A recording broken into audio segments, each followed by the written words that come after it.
Thank you, Alan. Mike Massaro here, reunited with my drafting partner, Ricky Craven. And it's been a busy day already in Richmond, hasn't it? Yes, it's been pretty exciting, actually, because we got a lot of storylines. Tony Stewart having a hard time in practice. Yeah. Kyle Busch, Jeff Gordon a little better. Yeah, we'll get to that.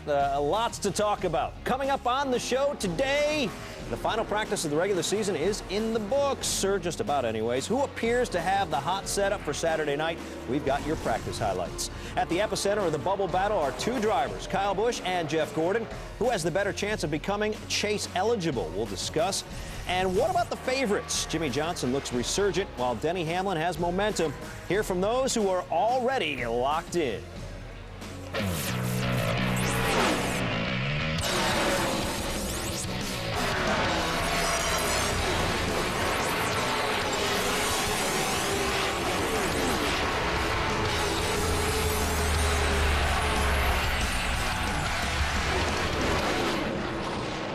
Welcome to NASCAR Now, presented by John Deere. We start today with breaking news. NASCAR issued teams a technical bulletin regarding the rear suspension bushings of the car. Beginning next week, these bushings, which have a dynamic impact on how much rear steer a car has, will be limited to a 1/4 inch. As Marty Smith points out, this rule change may be directed at one organization.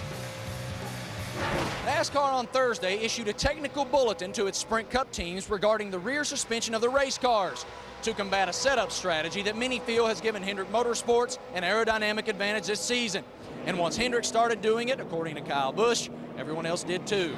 The bulletin limits to a 1/4 inch the bushings in the rear suspension. Hendrick had learned to manipulate these bushings, which NASCAR describes as rubber sleeves located near the suspension mounting points, a strategy that was completely legal within the NASCAR rulebook. Teams learned to make these bushings softer, which enabled the truck arms to move around and help steer the rear of the cars. It also produced more suspension travel, which in turn added downforce, and of course, more downforce means better handling. The rule takes effect beginning next weekend at Chicagoland Speedway.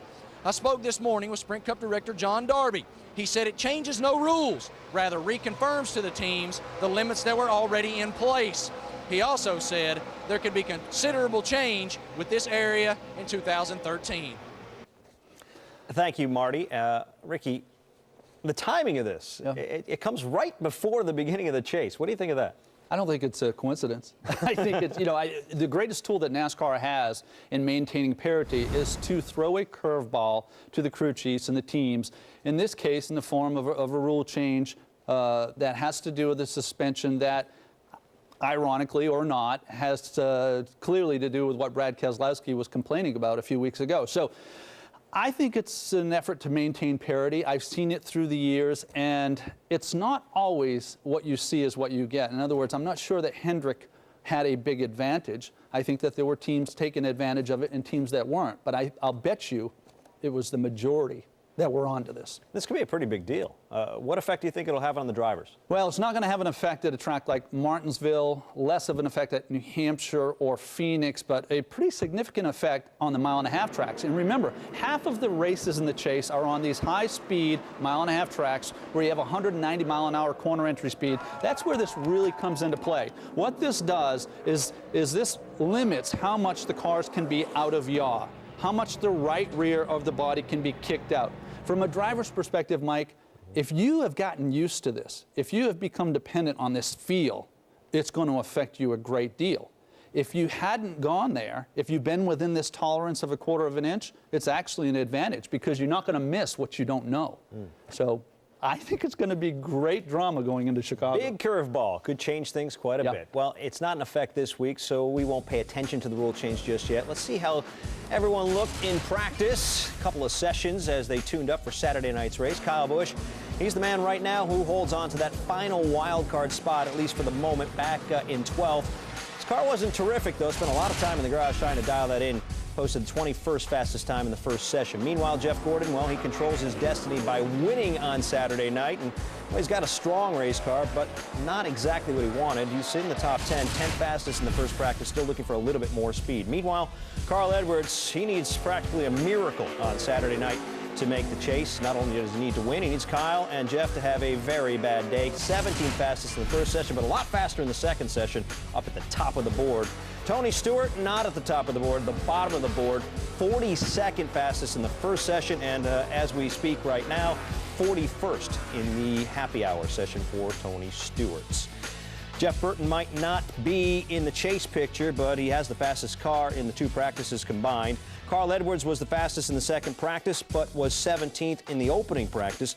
Three-time Richmond winner Dale Earnhardt Jr. was second fastest, while Jeff Gordon was 10th fastest, and Kyle Busch was outside the top 20. They'll enter Richmond as the favorites for the final chase spots. I feel like Jeff's probably our biggest threat. You know, certainly this is a great track for Kyle. Tonight it's Kyle picking up his first win of the 2012 season here in Richmond. It was a gift, you know?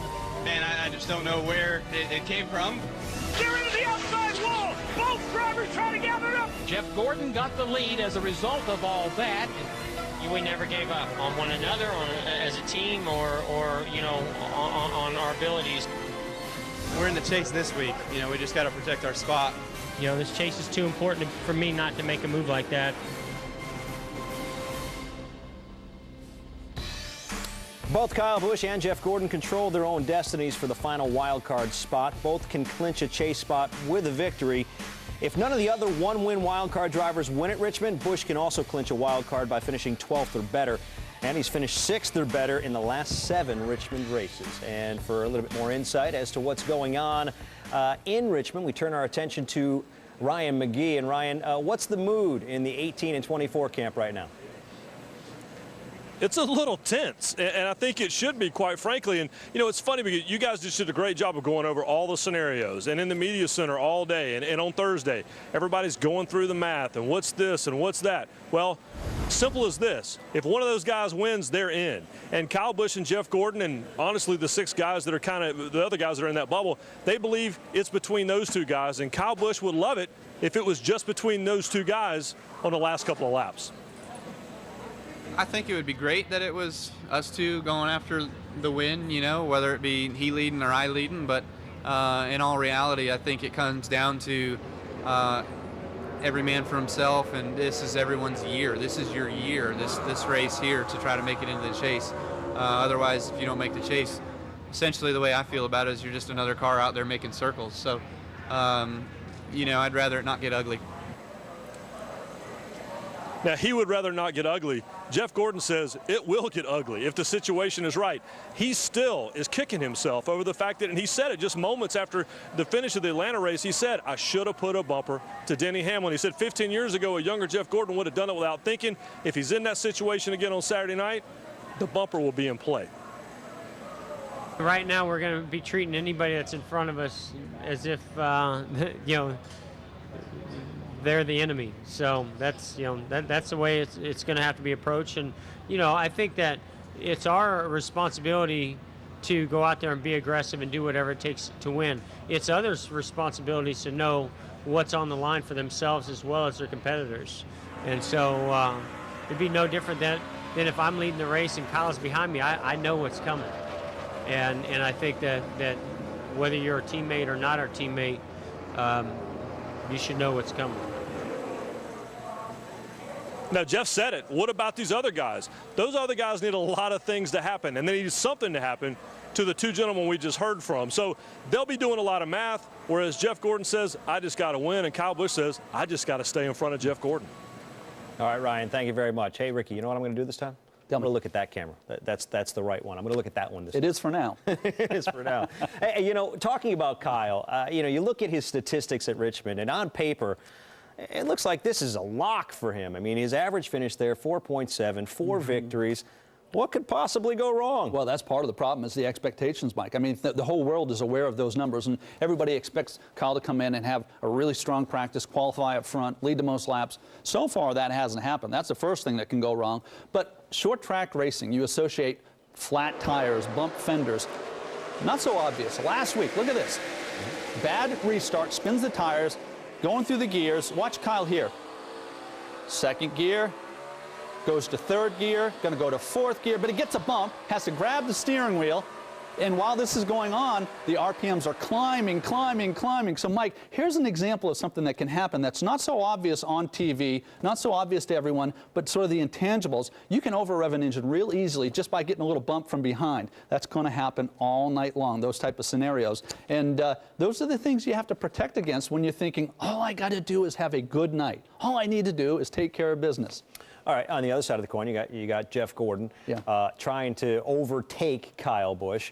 A lot of pressure on both these drivers. Who's feeling it most? There's no doubt in my mind that Kyle Busch is feeling the most pressure. Number one, practice didn't go as well as I would have expected, and I'm sure as well as he and Dave Rogers would have expected. Having said that, Jeff Gordon is going to retire, folks, with at least 4 championships to date. Kyle Busch has none. And the expectations, again, are what dominate drivers. Expectations from all of us are that he would have had at least one by now.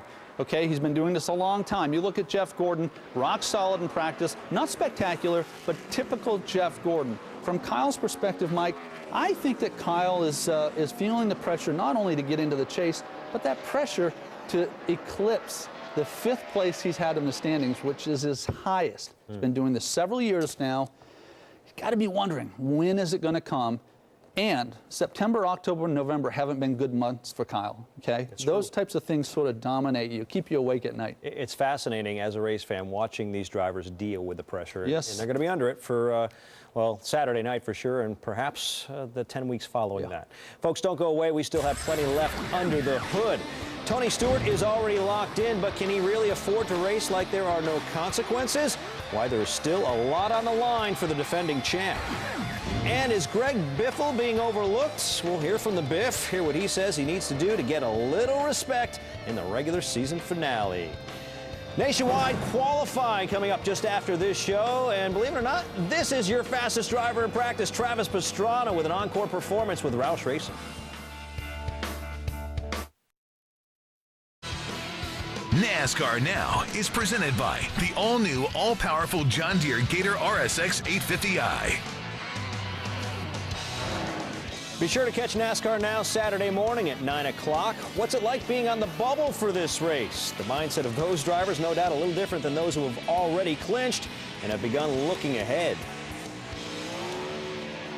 When the chase format first came out, they said it was going to be impossible to win it without winning. And Tony won the championship without winning a race the first time he won in the chase, and this time he won 5 races and won it. So I mean, I think anything's possible. You know, all it takes is more points than the other 11 guys. So it's pretty much dependent on what happens with the other 11 guys for how many points you need. I mean, I want to take in every point that I can of the chase, and you know, missed out on a few opportunities here of late, and would love to get you know, a few more to take in with me. The season we've had, the opportunity we have, that I feel like I have as a driver to win the championship, that I feel like our team has to compete every week. But you probably have to calm yourself down a little bit just to realize it's 10 individual races, and you gotta do your best in every single one. Entering Richmond, 10 of the 12 chase spots have already been clinched. The top 9 drivers have locked themselves into a top 10. In the 10th place, Tony Stewart has clinched at least a wild card. Meanwhile, Greg Biffle is atop the points and is in the chase for the 4th time in the last 5 seasons. And the Biff is speaking right now. A win, to have the extra bonus points, I mean, how big of a deal is that to get those going into the chase? Well, it'd be really big for us. You know, I mean, if we won tomorrow night, we'd go into the chase second in points, and that would be really neat for us instead of going into the chase 5th. But you know, we know it's only 3 points, but the championship was decided last year by 0. So, you know, it's we're going to do everything we can to win, just like we have the last 4 or 5 races. And you heard a little bit from Greg there about the bonus points, Ricky, and how they're going to try to win here. It gave us a glimpse of the mindset of those guys who are already in. What do you think it's like for these guys going into this race, knowing they don't have to perform at a real high level to be in the chase? They're already there. Yeah, they don't have to perform because they're locked in. But, Mike, I think that there's an urgency to get those 3 bonus points. I think every driver is a student of the sport. They study, understand the circumstances. They know what happened last year when Tony Stewart and Carl Edwards essentially tied for the championship. So the 3 points loom large, you know, that this isn't just a casual day at the office. This is about going after those 3 bonus points because it could determine the championship. So it's more than just the guys fighting for a wild card. it's guys fighting for their ranking in the chase to start this 10-race run. And so many subplots on Saturday night. Lots of reasons to watch. We're going to keep you watching here, hopefully. Don't go away. Coming up, Tony Stewart is in a much better position this year than he was a year ago. Why, though, however, there's still a little pressure in Richmond. Nationwide Series qualifying coming up after this show. There's a guy in the championship battle, Austin Dillon.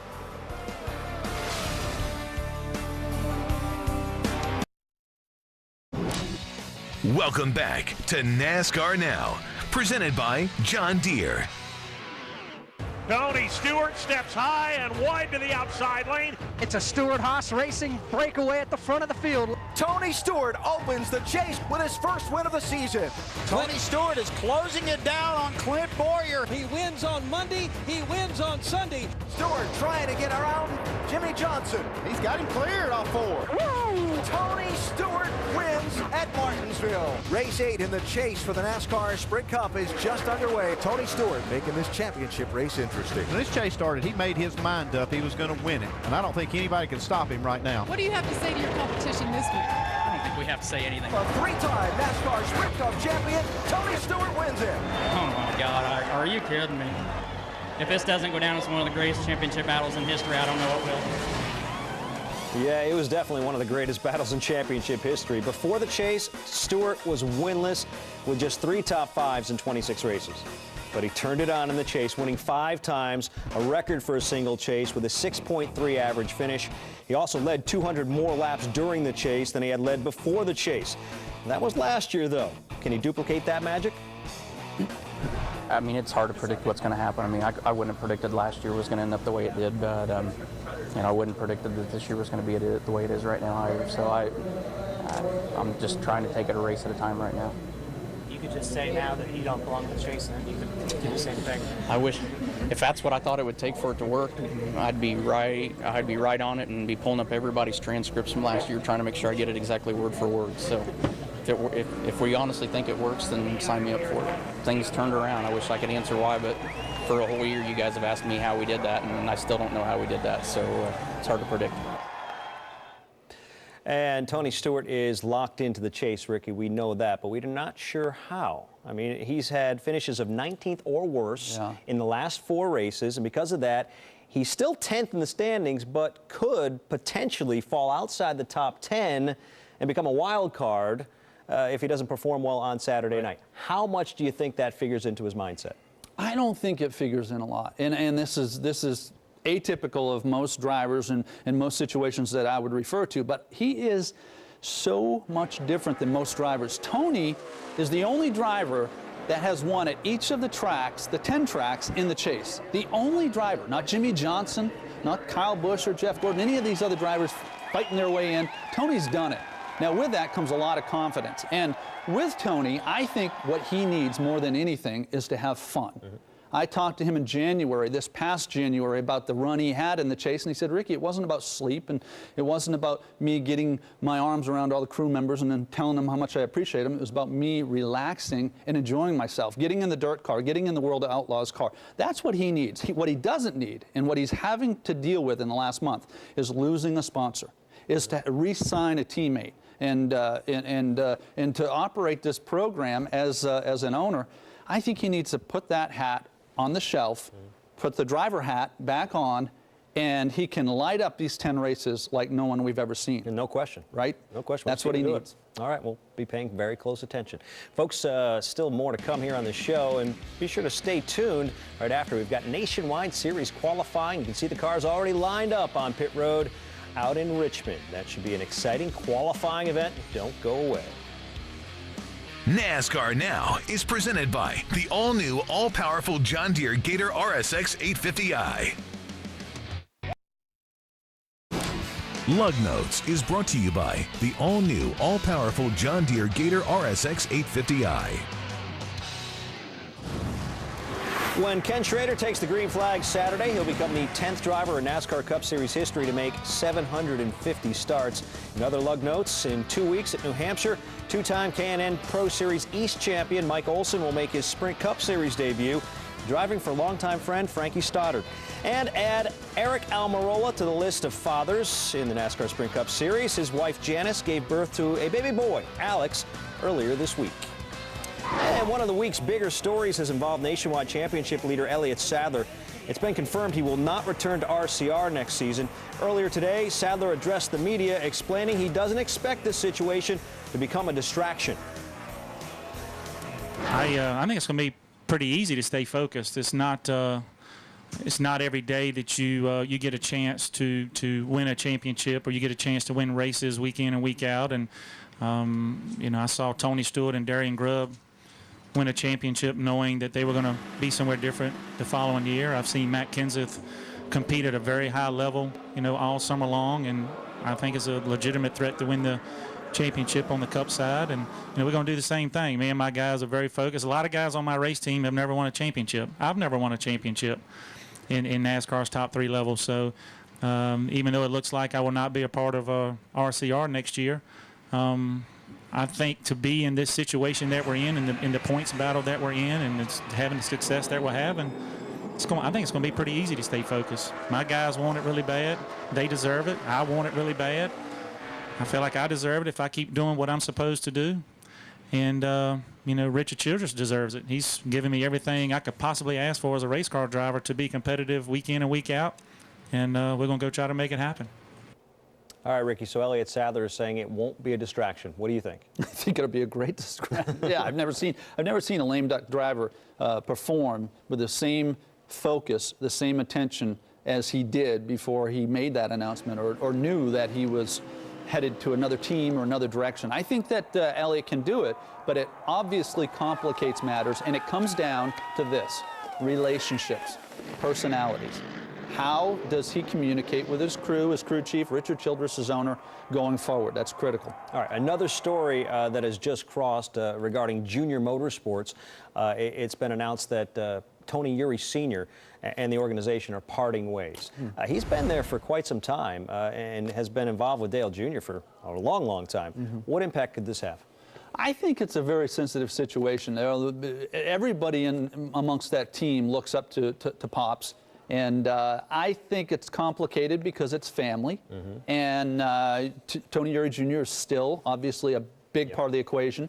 I think it's very uncomfortable. So I think that's I can't answer that, Mike, because this is personal. It's business, but it's also personal. Yeah, well, it's interesting. Hey, you ready to do this again in about an hour and a half? I think at 5:30. We're at 5 o'clock. We're coming back on for an encore performance. Almost messed that up. 5 o'clock. Like you said earlier, Mike, you got your drafting partner back. So all right, looking forward to it, folks. Please join us at 5 o'clock. We'll be back. In the meantime, enjoy Nationwide Series qualifying out in Richmond. Time now to turn it over to Marty Reed.